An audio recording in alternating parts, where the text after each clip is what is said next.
welcome to Mackey Arena. Time for us to get you ready for Big Ten ACC Challenge action. As tonight, our Boilermakers play host to the Florida State Seminoles right here on our Boilermaker campus. I'm Rob Blackman, this is Chris Forman, and we thank you for joining us along your Purdue social network lines. However you might be checking us out tonight, thank you, and know that we have a lot to talk about here as we get you ready for a 7:30 tip-off between Purdue, 6-0 on the season, and Florida State, 5-1, the one loss coming to Florida in the second game of the year. Chris, I know this much. Big Ten ACC Challenge, if you're a Big Ten fan, like we are, notice the Big Ten logo. Off to a pretty good start thanks to Iowa and Illinois last night. Yeah, Iowa in the first half looked really, really good last night. Keegan Murray's off to a great start for the Hawkeyes. They got a lot of really good performances. Jordan Bohannon had 6 3-pointers last night. Then they held on at the end. They had a block shot right at the buzzer to win that game by 1 over Virginia. Then Illinois just kind of did what they've been doing lately. They pounded the ball inside to Kofi. They made timely 3-pointers. Notre Dame made it a game a little bit in the second half, but Illinois ultimately ended up winning by 10. They looked really good doing so as well. Notre Dame had no answer for Kofi Cockburn. It was like a man among boys. In the Iowa game, of course, that Chris was talking about, Joe Toussaint hits the game winner. About 8 seconds left. Patrick McCaffrey has the, or was it Connor? One of the two had the block shot to end the game. Patrick. So, yeah. So, now, Iowa shot it very well in that game last night at Virginia. We hope they used up all their good shots Monday night because, of course, we see the Hawkeyes here Friday night in the Big Ten opener. We'll talk about that another day. Let's focus on Florida State. In the Big Ten ACC Challenge, Purdue has had a lot of success as of late. As a matter of fact, Purdue has a winning record in the Big Ten ACC Challenge, which a lot of teams in the Big Ten cannot lay claim to. The problem, Chris, as you well know, is the one team we've had trouble with in this event is Florida State. We've never beaten them. Yeah, Florida State in 2005, it was Coach Payne's first challenge. And Fran Fraschilla, who called that game, is calling tonight's game. And he told Coach Painter before that game, the day before, he watched practice, and he was, Coach Painter, I have never seen a team practice that well under a first-year coach. He goes, you guys are going to play really well tomorrow night. Florida State ended up winning that game by 40. And then about 3 years ago, we went down there, had an 8-point lead with about 4 minutes left, 3.5 minutes left, lost by 1 late, got some unfavorable whistles late in that game, if I remember, but it's a great game. A year later, they beat us in Destin, Florida by 3 in overtime, so they've had our number lately. Hopefully we can turn the tables tonight. Purdue is 0-4 all-time against Florida State. The first game ever played was back in 1974. You mentioned the game in 2005. I remember it well. It was my rookie season on the broadcast crew, and when the game was over, my longtime broadcast partner, God rest his soul, Larry Clisby, referred to that game as the Massacre at Tallahassee. And he called it that for years, the Massacre at Tallahassee. We got massacred that night, losing by 40 points, as Chris mentioned. We'll see if we can do a better job here tonight. Florida State, defensively, one of the best we'll see all year. They lead the ACC in block shots. And as far as steals go, in every game this year, every game, not one, not two, every game, they've had at least 8 steals in every game. They are just a major nuisance defensively. What they do defensively, they switch every single screen and make it almost impossible to catch the ball where you want to. They're physical, they're tall, they're long, and they really get after it defensively. Coach Painter would rather have you pump the ball into the stands than live ball turnovers, I'm sure. One thing Purdue's worked on the last 2 days of practice is being strong with the ball, because there will be times, fans, if you watch this game, Florida State won't double team the ball, they'll triple team the ball. That's just what they do. They're going to try to take your ball and get into transition going the other way. They're a high-risk, high-reward defense, and more often than not, it works out well for them. Now, the other thing Florida State has going for them, besides being very good defensively, is they're a tall team. We will not play a taller team all season. They have 4 players on their roster 7 feet or taller. That's the bad news. The good news, 2 of them aren't playing tonight. Tenor Ingam, who's at 7'2", will not play tonight because of injury, and Naheem McLeod, who's 7'4", will not play tonight because of injury. So good news for us, they're down to just 2 7-footers. Yeah, and one of them's 7'1", 190. John Butler, I think is, John Butler, number 22. He's a freshman, 7'1", 190. He'll shoot the three-pointer. He's 4 of 10 this year from deep. But I anticipate him seeing more action tonight, which would allow, in my opinion, Travion and Zach to feast inside against size like that.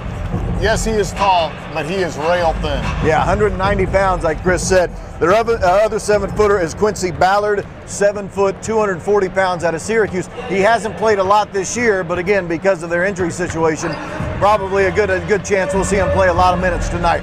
One other key ingredient that'll be missing tonight for Florida State is Raekwon Evans, one of their veteran players, a backcourt player. We played him before in our Purdue career against him. He's a senior, but he will not be here tonight because of a death in the family. He's attending a funeral for his brother, so they'll be down a man in the backcourt with Evans. All of this said, they still have plenty of weapons. I mean, when you look up and down their roster, Chris, they have plenty of guys that can play. Yeah, they've played 11 guys more than 10 minutes a game this year. Now that number obviously drops by 3, probably down to 8, which could affect their depth. They just rotate people in. They'll go all out for 3-4 minutes, rotate guys in, and they just really get after you on the defensive end. Offensively, we'll see how strong they are. I am not convinced that they are a great offensive team, and if Purdue can play some defense tonight, could have a good night on the defensive end. Florida State's averaging 75 points a game. That's okay. Purdue's averaging 92. Purdue scored 90 or more in every game except one this year. That's how good Purdue's been offensively this season. All right, some names to watch for tonight, or if you're listening to our radio broadcast, thank you for that. Here's some names you'll probably hear. Caleb Mills, 6'5", redshirt sophomore, transferred from the University of Houston. He's probably been their best player so far this year, averaging 10 points a game, shooting 35% from 3, had 17 points in their last game against Boston. Again, he's a transfer from Houston. The other transfer that's really playing well for them is Cameron Fletcher, transferred from Kentucky, shooting 57% from 3 in the last 2 games. As if Florida State needed any more help on the transfer wire. They got a couple good ones in those 2 guys I just mentioned, and they've really helped them this year. Yeah, obviously Caleb Mills played in last year's Final Four with Houston. Right. Really had brought over an attitude of defense from Houston to Florida State. He'll definitely be a player to watch for them. Here at Purdue, we're pretty fond of our freshman Caleb First. We should be putting up monster numbers for a freshman here in the starting lineup. Florida State has a freshman that they're pretty proud of too. Matthew Cleveland, 6'7", 200 pounds from Atlanta, Georgia. One of their better players, had 17 points in their last game against Boston, averaging 10 points a game.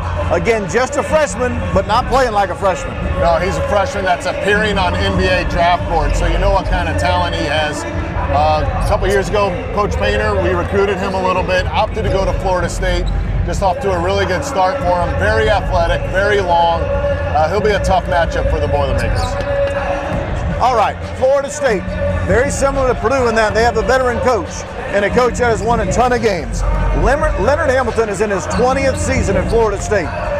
If I told you he's the all-time winningest coach at Florida State, you'd probably believe me. What if I told you he's the 5th all-time winningest coach in the ACC?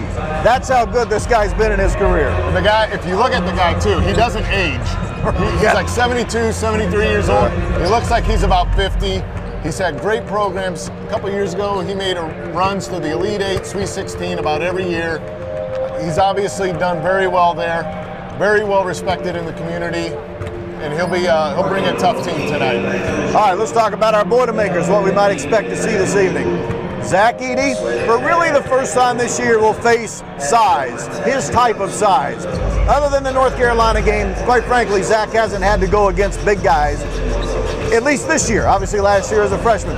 Be interested to see how Zach matches up tonight, finally getting to play a player that's as tall as he is. I think what he will see is more quick size too, than girth and size in that regard. So he's going to have to be strong with the ball. He's going against long, lanky athletes in the post. If he's strong with the ball and goes through his bread and butter moves and goes through his game, he should have success tonight. Jaden Ivey has certainly been playing at a high level, 15.6 rebounds a game. Named to the all-tournament team when we were in Uncasville, Connecticut. Travion Williams also named, or Zach Edey was also named to that all-tournament team. Travion Williams played well in that tournament. He's been playing well all year. I would say these type of games against high-level competition, your best players have to be at their best, and the three guys I just mentioned, Chris, I would say they need to play well tonight for Purdue. Yeah, they just need to let the game come to them tonight, because Florida State is going to guard them closely. They're going to be in them and really get after them. If Jaden Ivey lets the game come to him and doesn't force the thing and doesn't let Florida State speed him up, he could have a big night tonight. Couple things before we say so long and get you ready for the tip-off tonight. In case you missed it, and if you're a Purdue basketball fan, I doubt if you did, Monday afternoon, it was announced that Purdue is now ranked second in the Associated Press poll. Top 25, Purdue's ranked number 2. Purdue hasn't been that highly ranked since March of 1988. That is quite an accomplishment. Yeah, you think about what this program has done the last 30 years. All the success it's had from Big Dog and the Baby Boilers and Carson Edwards and those guys to never reach number 2. It's quite an accomplishment for this team right now. And I think about this, and we already talked about it. Matt Painter's first team went to Florida State. Again, the massacre at Tallahassee.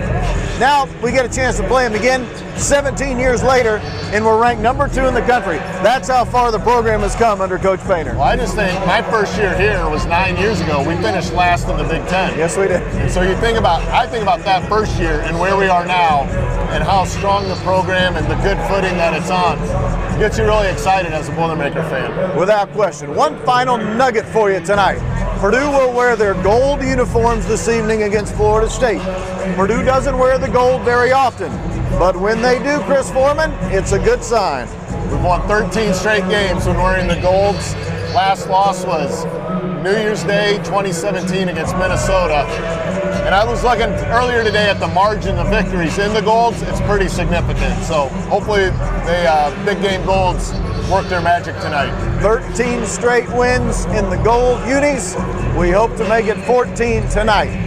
You can watch the game tonight on ESPN2. We hope you listen to ESPN. Straight ESPN. I knew that. We hope you'll listen on the radio broadcast or maybe the Varsity Network app.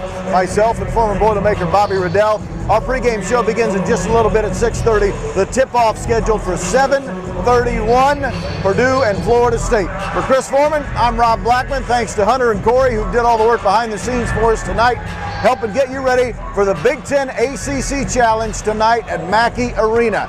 Undefeated 6-0 Purdue takes on 5-1 Florida State.